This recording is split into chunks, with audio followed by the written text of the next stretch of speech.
But there's a big raid, and then Juliet is kind of off on her own for a little while, and as far as she knows, all of her friends and family are dead.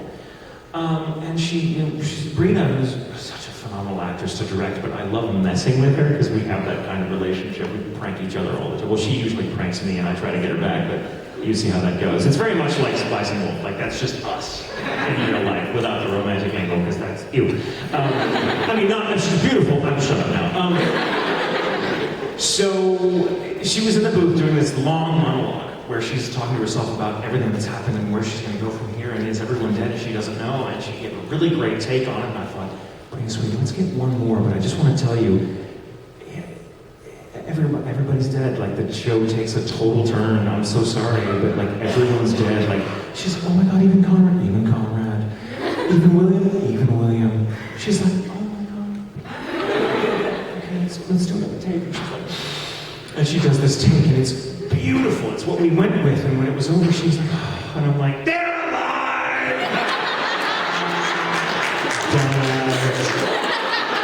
And she was like, damn it, Tatum! You did a great performance. I will never do that to you again. I will do that to you again.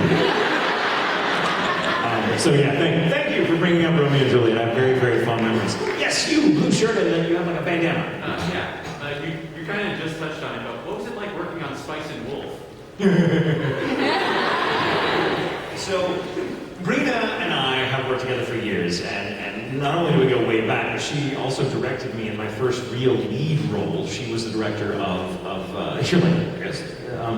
She was director of Black Blood Brothers, which is hard to say fast. And she was great, and so later I got to direct her on something. And so we've directed each other, we start opposite each other, like we've taken the same workshops now. She's basically my work wife. And vice versa, I'm her work wife. But Spice and Wolf was one of those shows, Jamie Markey, one of my dearest friends, who is a phenomenal actress and a sublime writer, adapted the scripts. And what she did with that show was turn it into something that goes from sounding like when you describe Spice and Wolf to people, it sounds like, why would I watch that? Because I mean, it's hard to be like, oh, it's like medieval Germany, and there's like a lot of economics. Most people will be like, that sounds like a Sebastian Tomoe Buddy Buddy movie. Like, but what Jamie did, well, the show itself, the original, is amazing, and the Seiyu are incredible, as they often are. But what Jamie did with her interpretation is use her wonderful knowledge of English and subtext and to really make every line of dialogue just crackle with meaning, so that there were a number of great scenes where the characters are talking about one thing, but you can tell if you pay attention that they're really talking about something else, that they're just couching all of their feelings for each other into language that's more abstract and a little safer. So whenever they're talking about business or the weight of trendy silver coins versus gold from the East, they're really talking about how I love you. And it's so poignant, it's so real, and for being this fantastical setting, it's so well done. It's such a beautifully realized world. It feels real, and the relationship between them feels real. Like none of us have met a wolf god, I assume, or wolf goddess, but you feel like that Holo and Lawrence are people that you've met before, and just their dialogue is just so organic and so wonderful. One evening, one of my favorite memories of working on this is Jamie also got the chance to direct several of the episodes for the director that was out of town at the time. And she was like, oh yeah, I'll step in, because Jamie's also a wonderful director, she can do anything. And she was playing, not Chloe, is it Nora? Nora, like the old flame, Lawrence's old flame. Well, not old flame, but it's complicated.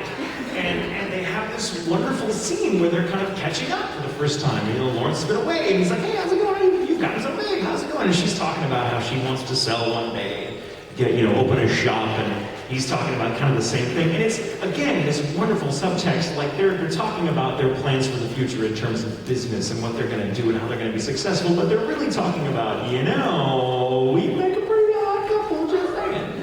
And it's so real because that's what they talk in real life. They kind of dance around the point, and it was so beautifully written. And Jamie got to direct me in that scene, which she wasn't recorded yet as that character. She was right here. And we had this moment where we had about 8 pages of dialogue, and I just kept reading them, and she just kept recording, and she would read to me Nora's, whatever, I'm blanking on the character's name. Nora? Is it Nora? But you know what I'm talking about, the other girl. Like, the girl that ends up being like the stand-in, well, she just read all of her lines. So we had this very real moment where I'm like recording all of Lawrence's lines and she's feeding me the lines as she would read them. And it wound up being like this. We just started like, I pulled away from the screen and I just kind of took the mic with me and we started looking at each other through the glass and like doing this number. And like the show teacher was like, what the hell's going on? She's like, just keep recording, just keep it. And we had this great, we did like the entire scene like that. And most everything we did fit so we could use it. And then she just went back in and did exactly what she did before. A week later when it was her turn to record it, but it was a wonderful day. It was a night, and it was stormy outside. Like, that's still one of those things where I'll be like on a panel with Jamie, or just like having a drink with her at a cafe, and she'll be like, do you remember that stormy night when we were recording that scene? We're like, yes. One of my favorite experiences as a voice actor. Another question. You're like, wait, I have it written down. Okay. First, hi. Hi. So I'm pretty sure you heard this question before, like in other cons, but how fun was it to record Black Butler? It wasn't fun at all. It was the worst experience of my life. I can't even get through that. For whatever, you just hear all these hearts breaking at once. I hate that show. Oh, kill him. Good. I've got so many stories from Black Butler. The best one now, well, I'll get to it. So one of my favorite things about working on Black Butler is working with Ian Sinclair, who's also a very dear friend, and he's the director. He's also the voice actor who played Bard, and Ian is a wonderful actor. My God, he's been like a stage actor for a long time, and Ian's one of those other annoying assholes that can do everything. And you're just threatened by him, so I thought, well, I need to make friends with him now. So that when he takes over the world, he'll remember me fondly and I'll survive. Ian is a very intense director because he comes from a stage background. And there you get different types of directors. You know, most voiceover directors are very results oriented. So they'll be like, oh, this needs to sound more angry or this needs to sound more this. But that's it. For the most part, they're concerned with does it fit, does it sound organic to the other performance that's already there, whatever. But Ian will like paint you this picture. And be like, you know, here's what's going on in his head, and I want to hear this. And it's really fun, because it's like doing a stage play and having, you know, one of those crazy directors that's like, do it again, but make me believe that you're the sort of man that grows orchids. And there's a part of my brain that goes, what? And the other part of my brain that goes, yes. Because it's fun, it's just being weird and creative like that. And Ian is like that, but Ian is also super focused on the animation in front of him. So the setup is generally this when we are recording. You have to picture me as being Ian, and he's like got a monitor in front of him, which mirrors the monitor that I've got. There's a wall of glass between Ian. Here's the engineer. They both got their own monitors and their own mics and their own little setup right here. But the monitor, if they're kind of beneath them like this, I can't really see them from where I'm standing, and they can't really see me. And sometimes, mostly directors will kind of look up and look down, so there's, you know, they can see you, but Ian will just hide. Be behind it the whole time, and I'll hear him like typing furiously, and I'll hear I'll hear him because his mic goes into my headphones, and be like, cool, let's do that again, and did you not, let's do that, blah, blah, blah. But I'll look out and just see like the top of his head. And see Kevin, you know, Leisure, the shows engineer going, bye. And he did this all the time for like one of the runs, and I thought this was hysterical, so I had to play a joke on him where I decided, you know, I was well worn enough into Sebastian's role that I felt like I could mess around and be funny with it, and it wouldn't like disrupt, because we always could make up the time later. So I decided one day to just take off my pants in the middle of the take.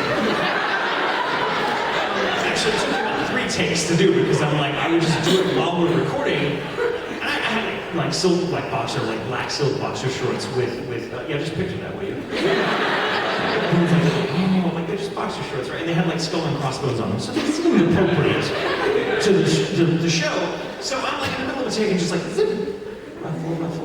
And then you'd be like, that was a good take. There was some, you had a sleeve or something in there? Let's get one more time. And again, he's not seeing any of this. Because he's here and I'm here, but he's not lifting up his head. Kevin can see everything. He's like,